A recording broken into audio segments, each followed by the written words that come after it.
ଗୋଆର ପୂର୍ବତନ ମୁଖ୍ୟମନ୍ତ୍ରୀ ତଥା ଭୂତପୂର୍ବ କେନ୍ଦ୍ରମନ୍ତ୍ରୀ ସ୍ୱର୍ଗତ ମନୋହର ପାରିକର ଏକଦା ଏହି କଥାଟି କହିଥିଲେ ନିଜ ଅନୁଭୂତିରୁ। ମନୋହର ପାରିକରଙ୍କ ଗାଁ ଥିଲା ତରଭୁଜ ଲାଗି ବିଖ୍ୟାତ। ସେହି ଗାଁର ଜଣେ ବଡ଼ ଚାଷୀ ପ୍ରଚୁର ପରିମାଣରେ ବିଶାଳକାୟ ତରଭୁଜ ଉତ୍ପାଦନ କରୁଥିଲେ। ତରଭୁଜ ଅମଳ ସରି ଆସିଲା ବେଳକୁ ସେ ଆୟୋଜନ କରୁଥିଲେ ଏକ ତରଭୁଜ ଖିଆ ପ୍ରତିଯୋଗିତା। ସେଥିରେ ତାଙ୍କ ଗାଁ ତଥା ଆଖପାଖ ଗାଁର ପିଲାମାନେ ଭାଗ ନେଉଥିଲେ। ଯିଏ ଯେତେ ପାରିବ ମିଠା ତରଭୁଜ ଖାଇପାରିବ। ପିଲା ଥିଲାବେଳେ ମନୋହର ପାରିକର ମଧ୍ୟ ସେହି ମଜାଦାର ପ୍ରତିଯୋଗିତାରେ ଭାଗ ନେଉଥିଲେ।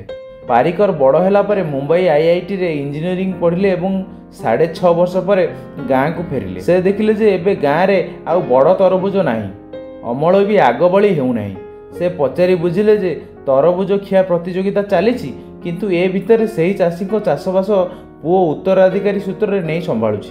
ସେ ଗାଁରେ ଥିବାବେଳେ ତରଭୁଜ ଖିଆ ପ୍ରତିଯୋଗିତା ହେଲା। ଏବେ ସେ ବୁଝିପାରିଲେ କାହିଁକି ତରଭୁଜ ଆକାର ଓ ପ୍ରକାର ବଦଳିଛି। କଥା ହେଲା, ବାପା ଚାଷ କରୁଥିବା ବେଳେ ସବୁଠାରୁ ଭଲ ଓ ବଡ଼ ତରଭୁଜକୁ ପ୍ରତିଯୋଗିତା ପାଇଁ ରଖୁଥିଲେ। ପିଲାମାନେ ତରଭୁଜ ଖାଇଲା ବେଳେ କୁହାଯାଉଥିଲା ଯେ ସେମାନେ ମଞ୍ଜି ସବୁ ଗୋଟିଏ ପାତ୍ରରେ ଜମା କରନ୍ତି। ଚାଷୀ ମହାଶୟ ଏହି ବାଟରେ ପରବର୍ତ୍ତୀ ତରଭୁଜ ଋତୁ ଲାଗି ଉତ୍କୃଷ୍ଟ ତରଭୁଜ ବିହନ ପାଇଯାଉଥିଲେ।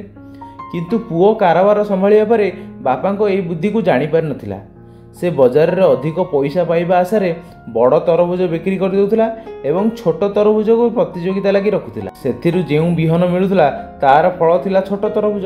ମନୋହର ପାରିକର ଏହି କଥାଟିରେ ଦୁଇ ପିଢ଼ି ଭିତରେ ଥିବା ମାନସିକତାର ପ୍ରଭେଦ କଥା କହିଥିଲେ।